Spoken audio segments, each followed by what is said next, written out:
जो डिफरेंट और लीग शुरू हो गई हैं with in the country, SPL का नाम ले लें, फिर इसी तरह केपीएल का नाम ले लें, अब एक प्लेयर लेट्स सपोज 3-4 करोड़ में बिक रहा है आपकी लीग के अंदर और पीएसएल के अंदर, वो कहते हैं इतना महंगा हम परचेज कर रहे हैं। इसी तरह जब वो छोटी लीग के अंदर जाता है, वो 60-70 हज़ार से लाख या 2 लाख में भी बिक जाता है कुछ प्लेयर, कुछ 1-2 मैचेस के लिए। ब्रांड को वो प्लेयर का नाम तो नज़र आ गया ना, मैं एक एग्जांपल के तौर पे सिर्फ ये कोट कर रहा हूँ। कई मैच 1-2 खेल के चले जाते हैं ताकि ब्रांड के साथ रजिस्टर्ड हो जाए, नाम आ जाए, और वो आपका, वो कहते हैं ये हम एक प्लेयर को इतना महंगा करोड़ों में खरीद रहे हैं, ये कुछ लाखों में खरीद लेते हैं, और उसका नुकसान हमारी जो बड़ी लीग है, जो पाकिस्तानी लीग है, उसको होता है। बोर्ड का स्टांस इसकी कॉन्ट्री है, वो कहता जी उसका, वो हमारे एम्बेट में नहीं है, उसका हमारा लेना देना नहीं है, वो लोकल एक काम है। तो दोनों डिफरेंट डायरेक्शन में बात करते हैं। तो आपके ख्याल में ये कोई इफेक्ट करता है पीएसएल को, या कोई इफेक्ट नहीं करता, बस ठीक है, बहुत ठीक बात कर? अगर किसी को इफेक्ट करता है, मेरा ख्याल प्लेयर को हिमसेल्फ, क्योंकि देखें छोटा सा एक पीरियड होता है जो आप कहते हैं कि जवानी मस्तानी, या क्रिकेट का कैरियर जो है 5 साल 7 साल 8 साल से ज़्यादा तो स्ट्रेच करने वाली बात होती है। जितनी रैपिड क्रिकेट हो गई है, या mean non stop action cricket बन चुकी हुई है, तो आप 7-8 साल से ज़्यादा क्रिकेट को जितना भी लेके जाएंगे ड्रैग करेंगे। तो ड्रैगिंग में आप फिर क्या है कि आपको खुद डिसाइड करना है कि मुझे मेरी वर्थ क्या है। मैं अगर ऑलराउंडर हूँ, जिस तरह राशिद खान की अभी अगर बात हुई है, तो फिर मुझे महंगा ही बिकना है। अगर ऑन एंड ऑफ में प्लेयर हूँ, तो फिर तो आप 30 हज़ार में भी बिक जाए, तो वो आपकी अपनी मर्जी है। लेकिन ये है कि जब आप बड़े ब्रांड की क्रिकेट खेलते हैं, तो छोटे ब्रांड में घुसने की ज़रूरत नहीं है। वक्ती तौर पे तो आप फील करते हैं कि मेरे पास टाइम है, मैं मसरूफ़ नहीं हूँ, और मेरे पास और क्रिकेट भी नहीं है। क्रिकेट खेलने के, क्लब क्रिकेट खेल के भी आप अपने आप को प्रैक्टिस में लेके आ सकते हो, प्रिपरेशन कर सकते हो बड़े इवेंट की। तो ये प्लेयर पे डिपेंड करता है कि उसने अपने आप को सेल किस तरह करना है। वर्थ अपनी क्या रखनी है। आप कुछ ऐड करना चाहिए? मैं बिल्कुल ऐड करूंगा। आपने अभी डिफरेंट लीग्स की बात की जो कि विद इन पाकिस्तान होने वाली हैं या हो रही हैं जी। तो what about first class cricket? हमने तो उसको बैकलॉग में फेंक दिया है। बिल्कुल सही बात है। आप मुझे बताएं, कादम ट्रॉफी का फाइनल हुआ, कितने लोगों ने देखा है? कहां पर हुआ है? किन पिचेस पर हुआ है? प्लेइंग ही नहीं पता होगी, 11 ही किसी को पता नहीं आपको ये नहीं पता कि आपके जो प्लेयर्स हैं, अब शहनशाह अफरीदी को आप अलाउ कर रहे हैं कि you should go and play in Bangladesh premier league, और आप एक तरफ उसको रेस्ट दे रहे हैं। What is this mockery? सही। No, you can't justify it. To face है ना। हाँ, अगर आपने अपने प्लेयर को रेस्ट दिया है on the basis of this, उसकी वजह से हम अपना टेस्ट मैच कल ना हमने इसमें थोड़ा सा इस क्वेश्चन को एनहांस कर दे, तो फिर आप जरूर आंसर कीजिएगा। कल मैंने और मुजाहिद भाई ने बात की थी, जो डोमेस्टिक का नया स्ट्रक्चर आया, उसमें हमने देखा कि ये आ गया, आपने फिर पीएसएल के अलावा 2 लीग भी अलाउ करनी है, लड़के को एनओसी देना, उसने वो भी जाके खेलनी है। अब मोहसिन नकवी साहब से जब मैंने क्वेश्चन किया था उनकी प्रेस कॉन्फ्रेंस में, तो मैंने पहला क्वेश्चन ही उनसे ये किया था कि आप अपने लड़कों को डोमेस्टिक खेलने के लिए किस तरह अलाउ करेंगे। वो तो उन्होंने कहना हमने भाई लीग खेलना है, इंटरनेशनल प्लेयर तो आपके खेलते ही नहीं है। बाबर को इंग्लैंड के खिलाफ ले ऑफ किया था आपने, वो प्रैक्टिस करता रहा, वो डोमेस्टिक में खेलने नहीं गया, नसीम शाह चला गया। कहने का मकसद ये कि आप एक तो कंपेल किस तरह करेंगे, और दूसरा डोमेस्टिक का जो हमने कल स्ट्रक्चर बड़ी डिटेल में डिस्कस किया। मुझे एक चीज़ मैं अक्सर सोचता हूँ, और अब मैं बड़े अरसे से सोच रहा हूँ, आप दोनों बहुत बेहतर बता सकते हैं। जितने भी हमारे लेजेंड बने हैं ना, आप ये देखें, उनकी बुरा टाइम आता था, या ड्रॉप कह लें, या रेस्ट कराया था, डोमेस्टिक में नहीं सर खेलते थे, वो ए में जाते थे, फौरन ए जाते थे। अगर आप मुस्बाउल हक की बात कर लें, अगर हम उनका स्टैट्स देखते हैं, उनके बेतहाशा ए मैचेस है पाकिस्तान ए की तरफ से। अच्छा, ए खत्म करके आपने अब शाहीन का नाम दे दिया। आप कल जब पीसीबी अनाउंस कर रहा है, इंटरनेशनल तो आईसीसी ने पहले ही कर दिया पूरे साल का स्केड्यूल, कि पाकिस्तान ने 4 टेस्ट खेलने हैं, 25 ओडीआई खेलने हैं, 29 टी20 खेलने हैं। आपने डोमेस्टिक का भी कर दिया। Where is Pakistan A? Where is Pakistan Shaheen?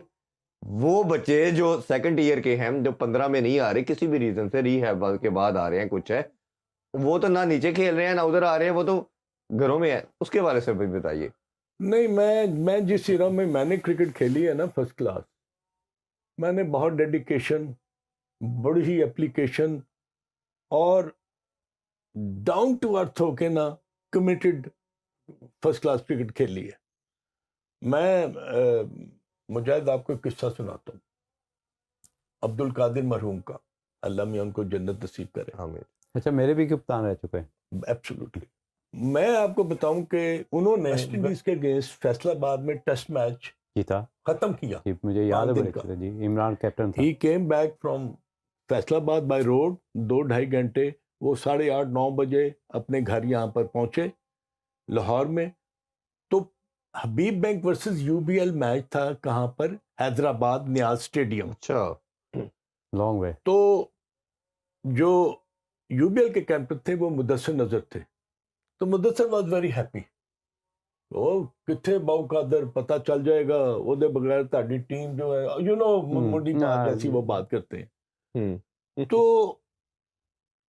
वापस वो आए हैं कादिर, उन्होंने शावर लिया है, खाना खाया है। नाइट कोच उस जमाने में जी चलती थी बिल्कुल ऐसे ही। जो आधी कि रात को लाहौर बना। से कराची ना वो 1.5-2 घंटे में आपको पहुंचा देती थी। 10 बजे की नाइट कोच पर वो बैठे हैं, रात को वाह। 12 बजे वहां पहुंचे हैं। सीधा एयरपोर्ट से उन्होंने टैक्सी ली है और वो हैदराबाद पहुंचे हैं 2:30-3 बजे। उन्होंने मैनेजर को उठाया है, उठाकर कहा कादिर ने कि भाई मैं आ गया हूं, अब मेरा नाम तुम दे देना। वाह वाह वाह, क्या आई एम बात। Here to play that first class match against UBL. क्या बात। अब इरफान, ये कमिटमेंट, ये डेडिकेशन और ये फर्स्ट क्लास क्रिकेट को एक इम्पोर्टेंस ताकतवर देनी, करना। उसकी एंटिटी को ना एक्सेप्ट करना, डिपार्टमेंट को एक्सेप्ट करना, आपको कहीं नजर आएगा दुनिया में? बिल्कुल ऐसे ही है। बड़ी आई अच्छी can example। Give you in black and white कि उनकी जगह कोई भी खिलाड़ी होता अब्दुल कादिर की जगह और वो सो जाता इस घर तरह में। कभी भी ट्रैवल ना करता और आके वो अगले दिन 5 दिन का टेस्ट मैच खेल कर आया है, अगले दिन उसने आके 4 दिन का मैच जो है नियाज स्टेडियम हैदराबाद में खेला। क्या बात। दिस ये अब आप ड्राफ्टिंग कर लें, आप वो हॉश एंड पॉश किस्म की आप एनवायरनमेंट दे दें, आप ड्राफ्टिंग में आप जहां मर्जी आप गवादर के बजाय आप किले पर आ जाएं, वहां पर आप अपना शो कर लें, मगर क्या आपको इस किस्म के खिलाड़ी नजर आएंगे? अभी आपने बाबर आजम की बात की, जी। वो बांग्लादेश, वो वहां पर जिम्बाब्वे तो नहीं गए थे, he was here, he could have played in that कादम ट्रॉफी। बिल्कुल खेल सकता था, एक मैच 2 मैच खेलता। बाकी प्लेयरों पे देखें, एक तो अपने प्लेयर के लिए बहुत जरूरी है, और जब आपके डगआउट में या आपका ऐसा प्लेयर प्लेइंग 11 में बाबर आजम, रिजवान, शाहीन खेल रहा होगा, तो बच्चों के लिए कितनी बड़ी चीज है। जब हम पीएसएल में बात करते हैं, एब्सोल्युटली आपने डोमेस्टिक को वैल्यू करना, ये एक बेसिक प्रिंसिपल है जो दुनिया के अंदर फॉलो किया जाता है। मुझे याद पड़ता है कि माइक हसी जब आया था टीम में, और दुनिया में उसने 7-8 साल 10 साल का जो टेन्योर था राज किया, वो 13,000 रन डोमेस्टिक में करके आया, और मतलब 25 प्लस सेंचुरीज करके आया। तो जब इतना स्ट्रॉन्ग आपका बेसिक होगा, और अभी हमारे कल्चर में देखें, मिसबा की बात करें, फवाद आलम भी एक एग्जांपल है, कितना उसने रेजिलियंस शो की, परफॉर्म करता रहा, और जब वो आया इंटरनेशनल सर्किट पे तो फिर वो 2-4 साल उसने फिर अपने कैरियर के अंदर, मुझे तो लगता था शायद एक सीरीज के बाद आपने बाहर कर दिया। आज के दिन की मिसाल है। आज देखें, अभी रिसेंटली स्टीवन स्मिथ ने सुनील गावस्कर का रिकॉर्ड ब्रेक किया है। आज उसने सबसे टॉप क्लास की जो लीग है बिग बैश में सेंचुरी की है, 64 बॉलों में 122 रन, हाईएस्ट एवर।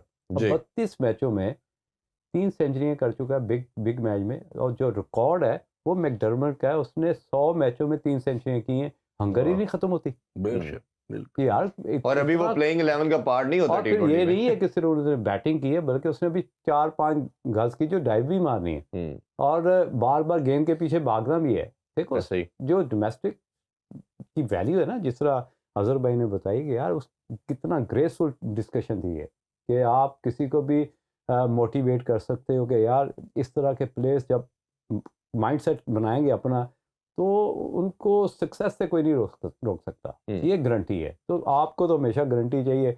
अगर आप बाजार से कोई चीज़ लेते हो तो सबसे पहले इसकी गारंटी कितनी यार, मैं अजहर भाई की जो मिसाल है, ये गारंटी है